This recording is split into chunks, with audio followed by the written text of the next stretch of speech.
శ్రీమాత్రే నమః. భగవద్భక్తులందరికీ హృదయపూర్వక వందనాలు. ఈరోజు 2వ అధ్యాయము పారాయణ చేయటం వల్ల వచ్చేటువంటి ఫలితం గురించి తెలుసుకుందాము. పూర్వకాలంలో దేవాశ్రమ అనేటువంటి ఒక బ్రాహ్మణుడు ఉండేవాడు.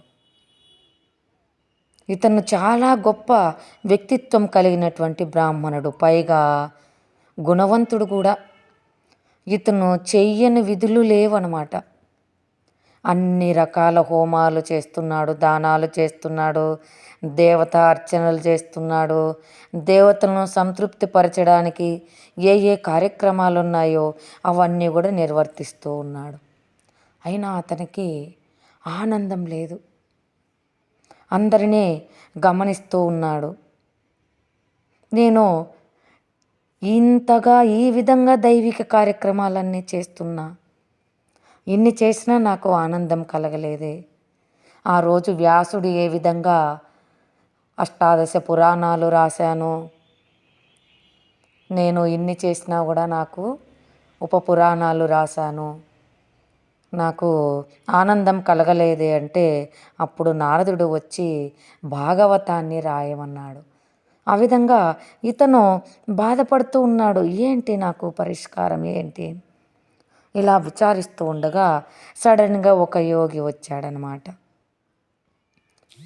ఆ యోగి యొక్క ముఖము చాలా వెలిగిపోతూ ఉంది. ముఖం ఎంతో తేజోవంతంగా వెలిగిపోతూ ఉంది. అతను చాలా ఆనందంగా ఉన్నాడు. భగవన్నామస్మరణ చేస్తూ ఉన్నాడనమాట. అప్పుడు ఇతను అడుగుతున్నాడు, స్వామి నమస్కారము, నేను భగవంతుని ఆరాధిస్తున్నాను, నీవు ఆరాధిస్తున్నావు, నీవేమో ఇంత ఆనందంగా ఉన్నావు, నాకెందుకు ఆ ఆనందం లభించలేదు అని అడిగాడనమాట. నేను ఆ విజ్డంతో, ఆ సత్యంతో ఏది మిథ్య, ఏది శాశ్వతమైనది అనే విషయానుజ్ఞానంతో ఉన్నాను. ఉన్నా పొంగిపోను, లేకపోయినా కృంగిపోను అని చెప్పాడనమాట. నాకు కూడా ఆ సత్యాన్ని, ఆ జ్ఞానాన్ని తెలియజేయమన్నాడు. ఎందుకంటే ఒక్క మాటలో చెప్పేదా ఆ యొక్క జ్ఞానము, అర్థమయ్యేదా? సరే, ఆ యొక్క నిజం నిష్ఠూరంగానే ఉంటుంది. ఇది తప్పు, దీనిపైన వ్యామోహం వదులుకో. ఏదన్నా ఒక వస్తువు దూరం అయిందంటే పోనీలే, అది నీ వస్తువు కాదు కాబట్టి నీ నుంచి దూరం అయిందని ఇట్లా ఏమన్నా సత్యాన్ని చెప్తే వింటారా? అర్థమవుతుందా? కాదు కదా. నిజం అనేది నిష్ఠూరంగానే ఉంటుంది. నేను కాదు నీకు తెలియజేసేది, ఇంకొక మంచి స్వామిని పరిచయం చేపిస్తాను అని చెప్పేసి అప్పుడు చెప్తున్నాడు.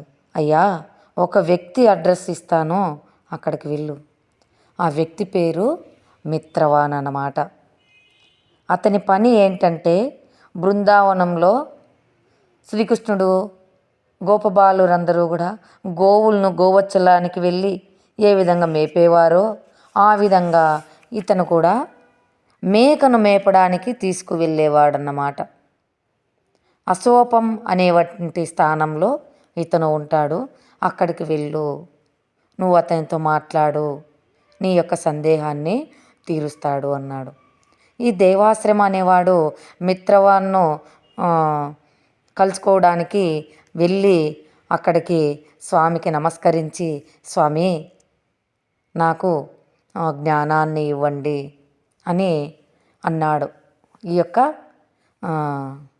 దేవాశ్రమం ఆ యొక్క మిత్రవాను ఉండేటువంటి చేతిలో ఒకటి గమనించాడు. ఒక పులి, ఒక మేక, రెండు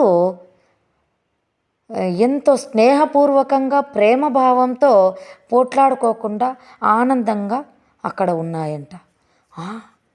ఏమిటి విచిత్రము స్వామి, ఏమిటిది అని అడుగుతున్నాడు ఈ యొక్క దేవాశ్రమ మిత్రవాన్ను. అప్పుడు కూర్చో, నీకు నేను ఆ కథ వినిపిస్తానన్నాడు. అయ్యా, పూర్వం ఒకసారి ఏం జరిగిందంటే చెప్తున్నాడు ఈ యొక్క మిత్రవాన్ దేవాశ్రమకి. ఏమైందంటే, మేకను మేపడానికి అడవికి తీసుకువెళ్ళాను నేను. అలా మేమందరము ఆ యొక్క అడవికి వెళ్ళి కొద్ది రోజులు మేపుతూ ఉండగా ఒకరోజు ఒక పులి అలా కొండలో నుంచి వచ్చేసింది మేము మేపుతున్న చోటికి. భయభ్రాంతులకు గురి అయిపోయి మేమంతాము పలాయనం చిత్తగించాం. అందరం ఎక్కడోళ్ళు అక్కడ వెళ్ళిపోయాం. ఆ మేకలన్నీ కూడా పరిగెత్తుకుంటూ వెళ్ళిపోయాయి. కానీ ఒక మేక దొరికిపోయింది పాపం. ఆ మేక ప్రాణభయంతో పరిగెత్తి పరిగెత్తి పరిగెత్తి ఒక చోటుకి వెళ్ళింది. ఆ చోటుకి వెళ్ళేసరికి ఈ పులి దాన్ని తినట్లే, శత్రుభావం లేదు. ఈ మేకకు దానిపైన భయం లేదు. ఇలా ఆ స్థానంలో అలా మార్పు వచ్చేసింది. అప్పుడు ఆ మేక ఆ పులి వచ్చి, ఏమయ్యా, ఏ కనికట్టు చేసావు, ఏ మంత్రం వేసావు, ఈ విధంగా మార్పు వచ్చేసి, ఏంటి నాకు భయం వేయట్లేదు పులి మీద, పులి తినాలనిపించట్లేదు, పులికి నన్ను తినాలనిపించట్లేదు. ఏమో ఏమడి సంగతి ఏం జరిగిందో నాకైతే మాత్రం తెలియదు. సరే, అలా చూడగా చెట్టు పైన ఒక కోతి ఉంటుంది. కోతిని అడుగుతారు, కోతి నీకేమన్నా తెలుసా ఈ సంగతి, ఎలా జరిగిందంటావు, ఇది నువ్వేమన్నా గమనించావా, రండి కూర్చోండి చెప్తానని అప్పుడు చెప్తుంది కోతి. స్థానంలో చాలా గొప్ప బ్రాహ్మణుడు ఉండేవాడు.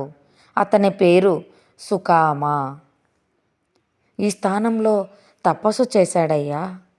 ఎలాంటి తపస్సు అంటే, సుకామ చాలా మంచి బ్రాహ్మణుడు. ఎందుకు చేశాడో ఇప్పుడు తెలుసుకుందాం. మంచి వైష్ణవుడు కూడా. ఒక మంచి బ్రాహ్మణ యొక్క లక్షణం ఏంటంటే దానం చేయటం, ఎవరొచ్చినా వారికి కడుపు నిండా ప్రసాదం పెట్టడము, తనకు తెలిసిన జ్ఞానాన్ని పంచటము, ఇది మంచి బ్రాహ్మణునికి ఉన్నటువంటి లక్షణం. ఈ సుకామ అందరికీ భోజనం పెడుతూ ఉండేవాడు. ఒకరోజు ఈయన అదృష్టం కొద్దీ ఒక గొప్ప మహా ఋషి అక్కడికి వచ్చాడు. అతను చాలా ఆకలితో ఉన్నాడు. ఆ బ్రాహ్మణునికి పిలిచి ఆర్ఘ్యపాద్యాదులు సమర్పించి భోజనం పెట్టాడు. భోజనం పెట్టిన తర్వాత, నా యొక్క సంతృప్తి కలిగించావు, నీకు ఏదైనా వరం ఇస్తాను అని చెప్పేసి ఇవ్వాలనుకుంటున్నానని. అప్పట్లో ఇలా పుస్తకాలు లేవు, ఇలా ఏవీ లేవు. కానీ ఆ యొక్క అడవి ప్రాంతంలో ఉన్నటువంటి ఒక గుడి దగ్గర ఒక పెద్ద రాయి ఉంటే, ఆ రాయి అంతా కూడా భగవద్గీత 2వ అధ్యాయాన్ని చెక్కేశాడనమాట. ఈ సుకామాకు, నాయన నువ్వు ఈ 2వ అధ్యాయాన్ని పారాయణ చెయ్యి అని చెప్పాడంట. ఈ బ్రాహ్మణుడు నిరంతరము ఆ రాయి చుట్టూ తిరుగుతూ మళ్ళీ మళ్ళీ మళ్ళీ మళ్ళీ పారాయణ చేస్తూ ఉండేవాడు. ఆ ఋషి ఏమో అతని పని కొద్దీ వెళ్ళిపోయాడు. ఆ స్థలంలో నిరంతరము 2వ అధ్యాయం పారాయణం చేయటం వల్ల ఆ స్థలంలోకి ఎవరైనా ప్రవేశిస్తే వారికి ఆకలి వేయదంట, దాహం వేయదంట. అంత గొప్ప స్థలం. ఆ స్థలంలోకి ఈ పులి మేక ప్రవేశించడం వల్ల ఆకలి వేయట్లేదు, దాహం వేయట్లేదు.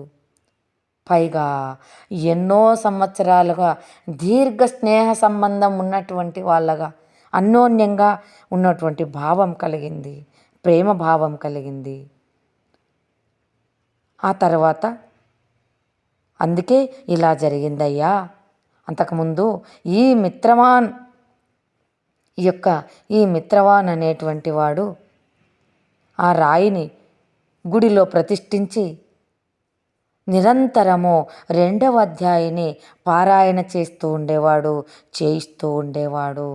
ఇది చేయటం వల్ల ఆ యొక్క మిత్రవాను చెప్తున్నాడు, నాకు భౌతిక వాంఛలన్నీ పోయినాయి, ఇప్పుడు ఎటువంటి కోరికలు లేవు, నాకు భగవంతుని మీద ప్రేమ పుట్టింది, అందువల్ల నేను శాంతంగా ప్రశాంతంగా ఉన్నాను. నువ్వు కూడా 2వ అధ్యాయం పారాయణ చెయ్యి అని దేవాశ్రమతో చెప్పాడు. దేవాశ్రమ ఈ ద్వితీయ అధ్యాయం పారాయణ చేస్తూ చేస్తూ అంత్యకాలంలో వైకుంఠధామానికి చేరుకుంటాడన్నమాట. కాబట్టి 2వ అధ్యాయాన్ని పారాయణ నిరంతరము చేయటం వల్ల ఈ యొక్క మహిమను తెలుసుకున్నాం కదా. శ్రీమాత పారాయణ చేద్దాం, ధన్యజీవులవుదాం. శ్రీమాత్రే నమః.